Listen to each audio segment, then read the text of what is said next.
Well, hello, and welcome to Indie Thursday, the show where we take a look at one indie game per week. I'm Robbie Quinn. I'm Arie Oldman.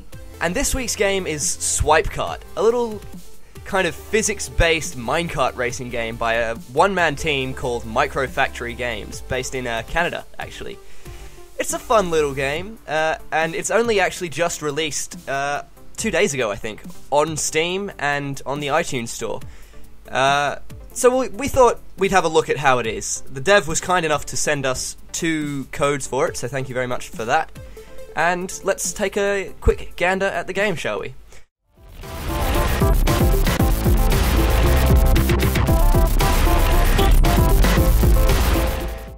Sorry, what do you think of the gameplay? Just first up.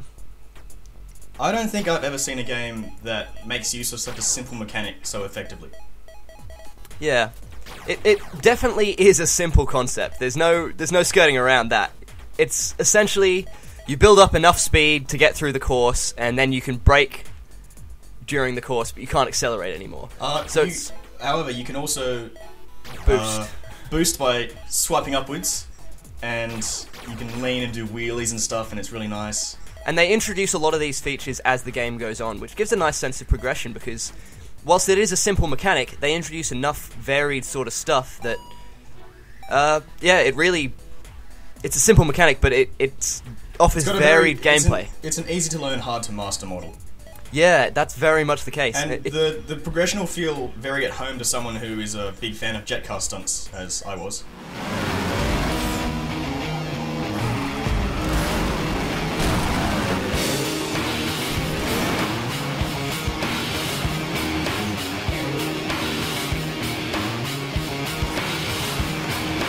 Just the way the levels kind of progress, and you get grade on how fast you do it or how effectively you collect little points. Yeah, every course has 3 objectives, really. One to finish, one to collect all the gems, and one to finish in a good time. And that means that you'll be doing the same level in a lot of different ways, and I really found that very entertaining.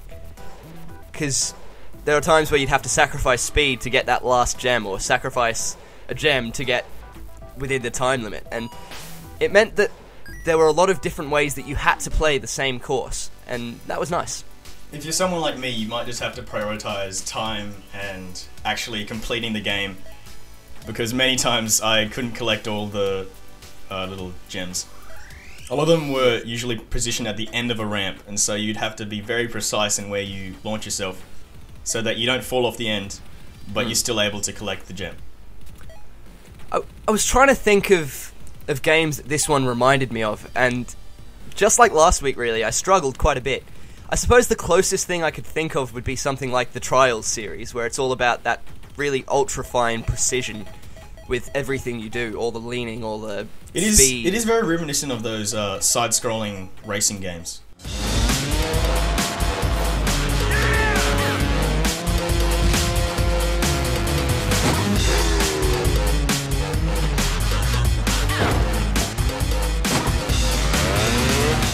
Stunt games.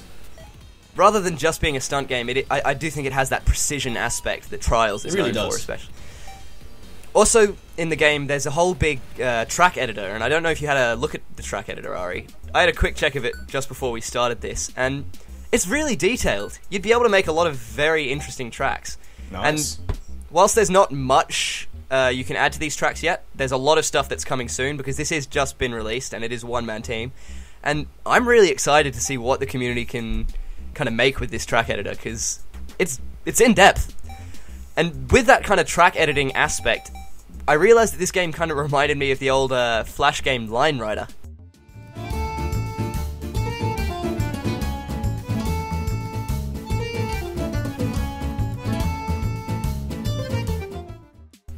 Oh my god. Line Rider, I remember that. It's got a very kind of every piece of track matters and affects how the track plays out. It's also got that kind of feel where you launch it at the start and that's all you can control. Yeah. The rest of it's just up to fate. And being compared with Line Rider, to me, is a very good thing, because I loved Line Rider. I mean, who didn't? Let's be honest. Just hours of fun. So gameplay-wise, this game is really good. And one thing that I also liked was the fact that you can get it on your phone. And whilst it didn't feel like a oversimplified mobile game where you can't even imagine playing it on the computer, it would be really nice to play it on your phone as well. That is true. You can sync your progression with the phone as well. You get a sync code which allows you to store all your save games across both devices. And that, to me, that's really, really neat. And you also get embeddable player cards as well. And you can embed those on like forums or wherever. And I don't think I would, though. It updates with your progression, which is really cool. This whole game has a really neat kind of portability to it. And that was nice. Controls-wise, I don't think it had any major issues suffering from being a PC port from a mobile game, did it?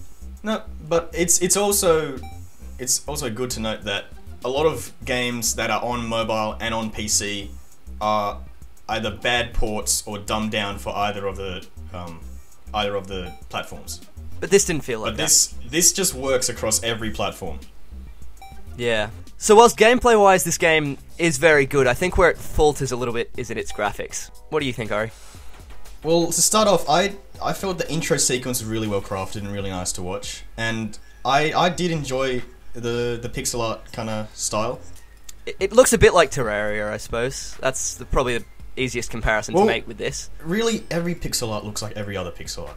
Unless you're some Japanese artist who's really good at it. From this perspective, with the weird kind of pixely effects that happen, it reminded me a bit of Terraria. Okay. Really, the main issue with the art for me was just the character models. They're very ugly. They don't really look like people. I don't want to sound rude here, because he's put a lot of detail into the art, but I didn't think it looked so great. And you have to stare at them for a long time as well. Well, I didn't mind the player models, but my main gripe was with the interfaces on some of the menus, because a lot of it was very crowded, and I felt like a lot of times I was pressing the wrong thing, and some things I wasn't sure if they were a button, or if they were just static text, or whatever. When I was actually playing the game, you know how you swipe up with your mouse to jump?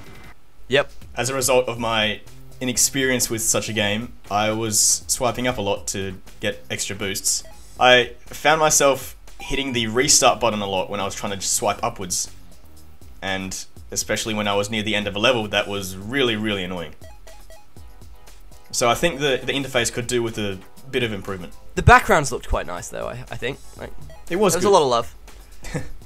I just the kind of general heads-up display user interface, it was bad. Yeah. There's not a lot of design thought that seems to have gone into just where things are on the menu, and the menus themselves are a bit limited as well. But I mean, it's a one-man team making his first game, so I won't hold that too much against him. Okay, so audio-wise, this is a bit funny for us, because the minute we launched this game, we recognised the soundtrack, didn't we, Arie? Yeah, it's Kevin MacLeod. It's royalty-free music.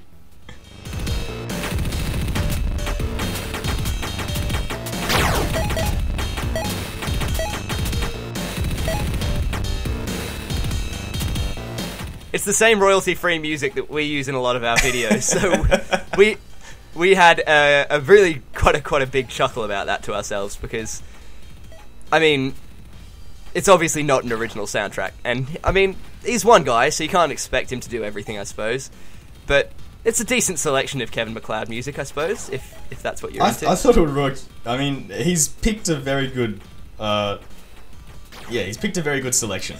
He's got the highlights of old K-Mac.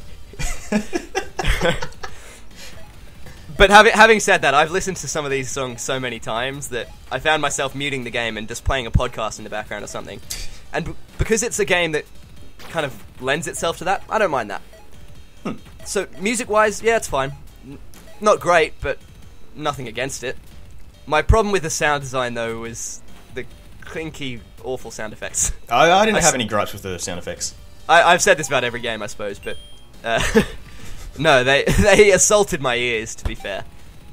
I felt like they did anyway. I think I was too engrossed in the game to be able to notice the soundtrack, or notice the sound effects. It's not a major issue I had with this game, it was just every action had one sound that played, and I got very bored of those sounds very quickly. You say that with every game though, but I think it's inevitable that every game's going to have a repeating sound that's going to piss you off. Every indie game, and these don't just have some repeating sounds. Every sound has one sound effect, and I guess that's kind of the arcadey way. But I would like just to have maybe 3 or 4, just so that there was some variation and it didn't become so monotonous. You know, overall, I found this game does what it wanted to do really well. I had a lot of fun with it. I can't really fault it for anything that it did, really.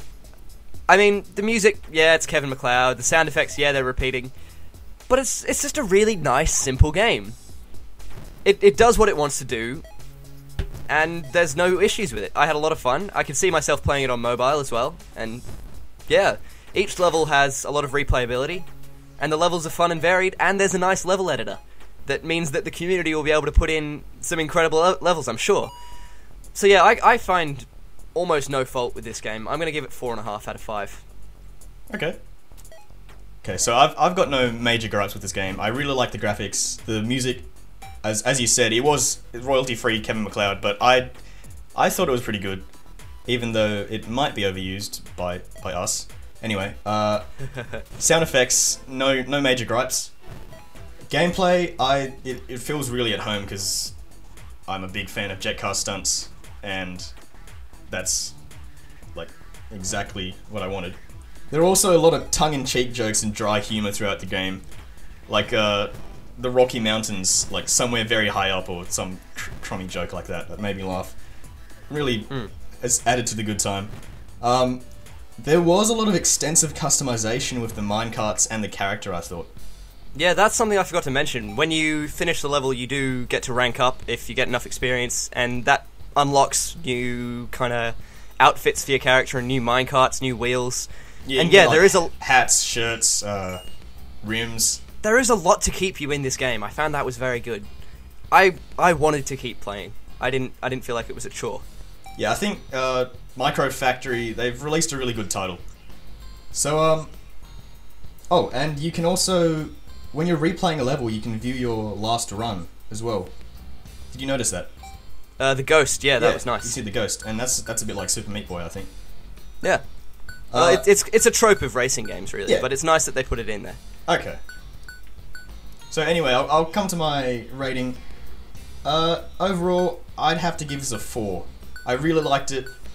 I mean, it's not quite a 5 because, I mean, nothing's perfect and I have yet to found the perfect game that will keep me playing forever and ever. But 4 is a pretty damn good score for me. So if you wanna buy Swipecart, it's just been released on Steam. I think it's also on iTunes. I highly recommend you do. I would definitely buy it if I didn't already have a copy, thanks to Micro Factory Games. We'll just make that very clear. He did give us a copy of the game, but I didn't want to let that influence my score, and I did actually have a very fun time. So thank you to him for sending us a copy, and I do recommend that you go grab this game.